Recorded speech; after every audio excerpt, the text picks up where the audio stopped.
My name is Althea Quinn. I was standing near the back of the wedding hall, barely visible in the sea of silk gowns and designer tuxedos. I wasn't there for the ceremony. I wasn't there for sentiment. I was there to see how far silence could echo. It was my sister's big day, and I wasn't even listed on the program. The place card at my table had my name misspelled. Alicia Quim. A typo that said everything about how much they cared. Alyssa had always been the golden child, the charming one, the one who made family photo albums while I quietly disappeared from the frame. The first time I laid eyes on Franklin Hale, her new father-in-law, he looked straight through me. Didn't shake my hand. Didn't ask a question. His eyes skimmed over me like I was a server who'd wandered too close. To him, I was no one worth noticing. Until the moment came. The MC raised his glass and smiled toward the center table. And now, a special thank you to the strategic partner whose investment made this merger and this wedding possible. Please join me in welcoming Ms. Althea Quinn. Franklin Hale turned. His face drained of color. The glass slipped from his hand and shattered on the marble floor. I didn't move. I didn't smile. I just looked him in the eye and said, "You missed your handshake earlier." Growing up, I learned early that love in our house came with conditions. Our parents weren't cruel. They just measured affection by charm, not consistency. And Alyssa, my younger sister, had charm in abundance. She smiled on cue, told people what they wanted to hear, and turned every mistake into a performance worth clapping for. I was the quiet one, the one who read the fine print, who noticed when the checkbook didn't balance, who asked uncomfortable questions at the dinner table. They said I was difficult. I was 11 when I realized they had stopped expecting me to be part of the story. School awards, debate competitions, early college credits. I'd bring home certificates, and they'd be left on the kitchen counter beneath junk mail and expired coupons. Alyssa, meanwhile, got a cake for passing algebra. It didn't bother me at first. I figured I was just built different. But when I turned 17 and no one showed up to the scholarship dinner the school invited my parents to, that silence settled deep. I stopped inviting them after that. College was my way out, but I paid for it myself. Pell Grants, night shifts, tutoring spoiled freshmen who couldn't bother to read their syllabi. I didn't complain. I calculated. The last time I saw my family before the wedding was over a decade ago. Alyssa had just landed a marketing internship through some extended cousin's connection. At dinner, my mother had smiled sweetly and said, "Maybe you should try something like that, Althea. Something more realistic than international logistics. You're good with spreadsheets, aren't you?" I remember nodding and excusing myself early. I walked out into the cold and promised I would never again ask for a seat at a table I had to justify being at. They didn't chase me. They never did. People talk a lot about estrangement, like it's a one-time break. But in my case, it was a slow fade. I sent fewer birthday cards. They stopped inviting me to Thanksgiving. Alyssa moved up. PR assistant, then coordinator, then some flashy title at a startup. I watched it all through LinkedIn and email forwards from bored college friends. She was always front and center. I was always not. They didn't ask what I was doing, and I didn't offer. It was cleaner that way. But I never stopped building. While Alyssa crafted social posts about Office Bagel Fridays, I was learning how to reroute a failing shipping line through the Panama Canal during a labor strike. I learned how to negotiate fuel contracts during volatile markets. I learned how to turn bankrupt shipping startups into profitable mid-sized companies in under 2 years. No one in my family knew that by the time I was 35, I had founded Marin Ventures, or that I had offices in Boston, Singapore, and Rotterdam, or that my firm had recently acquired a 48% controlling interest in Hale Marine, the very company Franklin Hale had spent 2 decades building. They didn't ask, and I didn't tell. They thought I had vanished. But I hadn't gone anywhere. I had just stopped answering to people who never really saw me in the first place. No one ever asked me how I survived after leaving home. No one asked where I lived, who helped me, or if I ever got sick alone. That's the thing about being invisible in your own family. You learn to stop expecting questions and start building answers. I moved to Baltimore after college. Not glamorous, but close to the port. That mattered. I took a job with a shipping logistics company where the hours were brutal and the bosses didn't remember your name unless something went wrong. It was perfect because I didn't need praise. I needed information. I spent 2 years at the bottom rung: manifest processing, tracking codes, warehouse rotation, field inventory audits in weather that peeled your skin raw. And I took notes. Always. On systems, inefficiencies, union interactions, client loopholes. I watched how money moved in silence and how companies bled value because no one wanted to question the process. That's when I saw it. The flaw in scale. Big shipping lines thought bigger was better. Bigger vessels, bigger ports, more control. But it made them clumsy, vulnerable. So I took everything I learned, drained every cent I had, and started Marin Ventures out of a rented one-bedroom apartment in a building that smelled like bleach and roaches. My first client was a desperate small operator out of Nova Scotia who'd just lost a major contract after an ice season delay. I rebuilt his routing system using data from weather models and optimized turnaround times. He tripled capacity in 9 months. He told 2 friends, and they told 2 more. By 32, I had 5 clients. By 36, I had 2 offices and was quietly acquiring distressed logistics companies that the giants had written off as unsalvageable. The turning point was Kelston Freight, a family-owned company with mismanaged cash flow, but an exceptional South American cargo lane. I bought them out quietly, cleaned the books, retained their local talent, and funneled all data through proprietary routing software I designed with a coder friend from grad school. That caught attention. Hale Marine was one of the companies watching. They didn't know it was me, of course. I worked through shell corporations, offshore trusts, clean legal firewalls. By the time Hale entered negotiations to expand their Atlantic footprint, they didn't realize their new strategic capital partner was Marin Ventures, the firm now holding indirect controlling interest in 3 of their auxiliary subsidiaries. It was beautiful, because it meant I didn't have to beg for recognition. I could buy the table, quietly. Still, I never planned on crossing paths with Alyssa again. I assumed she'd marry someone sleek and soulless from a glossy Manhattan world, and that would be the end of it. But then the Hale name came across my desk. I stared at the due diligence file for a long time the first time I saw it. Alyssa's face was in a company press release from their gala, standing beside Franklin Hale, beaming. I didn't feel rage. I didn't feel anything. It was just math. Of course it would be her. Of course she'd find her way into a world that looked clean and powerful on the surface. That's where charm lives. When the wedding invitation arrived, weeks after the RSVP deadline, addressed to Miss Althea Quinn, I almost didn't go. But then I remembered something from that dinner table all those years ago. "You're good with spreadsheets, aren't you?" Yes, I was. And I had the ownership charts to prove it, so I had my assistant book the flight. I would attend, not as a guest, but as a reminder. The envelope was creased when it arrived. No return address. The cardstock was heavy, embossed with gold foil, as if weight could compensate for sincerity. My name was wrong. Althea Quinn. But I recognized Alyssa's looping signature in the bottom corner of the RSVP insert. There was no personal note, no phone call, just a formality sent too late and printed too carelessly. I still chose to go. I wore a tailored black suit, subtle, precise, unmistakably out of place among the pastel chiffon and glittering heels that flooded the Hale estate. I arrived precisely 10 minutes before the ceremony, long after the family photos had wrapped, and early enough to watch them avoid looking at me. Alyssa spotted me during the cocktail hour. Her smile tightened. "Althea," she said with the forced warmth of someone greeting a dentist. "I wasn't sure you'd come." "You invited me," I said simply. Her eyes flicked to my suit, then away. "Right, you look professional." "I am." She didn't introduce me to her fiancé, nor to the guests clumped around them like satellites.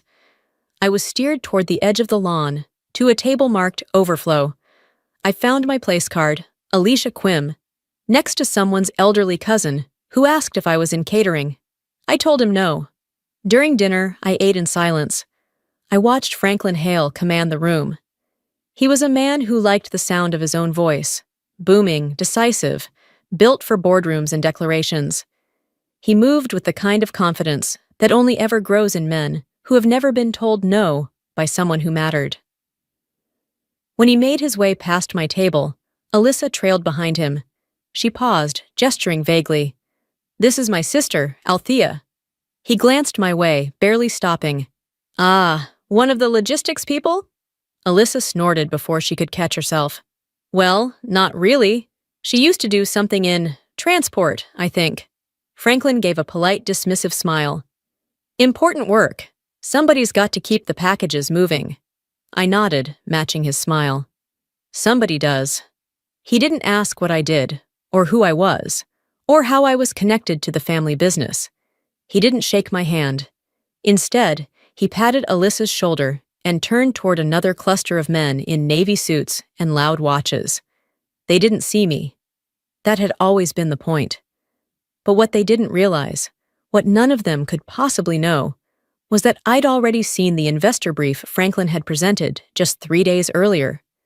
I'd read every line, including the ones that outlined the joint capital injections scheduled for Q3, partially funded by Marin Ventures. By me. My presence at this wedding wasn't symbolic. It was strategic. A quiet punctuation mark at the end of a long, deliberate sentence. When the MC took the mic, my wine glass was still half full. "And now," he said brightly, "a word of thanks to the individual whose vision and resources helped bring this remarkable union, both personal and professional, into reality." Forks paused mid-air. "Please join me in welcoming the founder of Marin Ventures, Miss Althea Quinn." There was a beat of silence, a collective inhale. I stood, adjusted my cuff once, and walked slowly toward the platform. Behind me, I heard it. The distinct, fragile sound of a crystal glass slipping from someone's hand and shattering against stone. I didn't need to look. I already knew who dropped it. I didn't rush. Let them sit in it. The clatter of the glass hadn't finished echoing across the stone floor when I reached the edge of the stage. Franklin Hale stood frozen, his eyes wide, jaw slack. A server moved swiftly to clean the spill at his feet, but he didn't move to help, didn't even blink. He was staring at me like he'd seen a ghost. I gave the MC a polite nod. He stepped aside instantly, one of those men who could smell power midair and vacate accordingly. I didn't take the microphone. I didn't need to speak. I let the silence work. In front of me sat the entire Hale family, the company board, their private investors, Alyssa's new in-laws, all dressed like royalty, now shifting uncomfortably in their chairs. I saw Ruby, the Hale matriarch, give her husband a sharp look, as if trying to determine what on earth was going on and whether it could be spun into something acceptable. To her right, Alyssa sat with her new husband. She hadn't stood up. Her hands were folded in her lap, clutching her napkin like it might stop her fingers from trembling. She wouldn't meet my eyes. I stayed still just long enough for the weight of my name to settle properly into the room. It didn't take long. In corporate spaces, Marin Ventures was known. Quietly, yes, but known.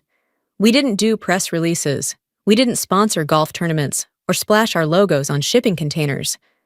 But we had a reputation, ruthlessly precise, surgical in how we acquired and repositioned struggling logistics chains into efficient, profit-driving assets. The kind of reputation that made certain men sweat through their collars when they realized they hadn't read the fine print on their own cap tables. I saw it happen in real time. Franklin Hale's lips moved slowly as he processed it. Quinn, Marin, Althea.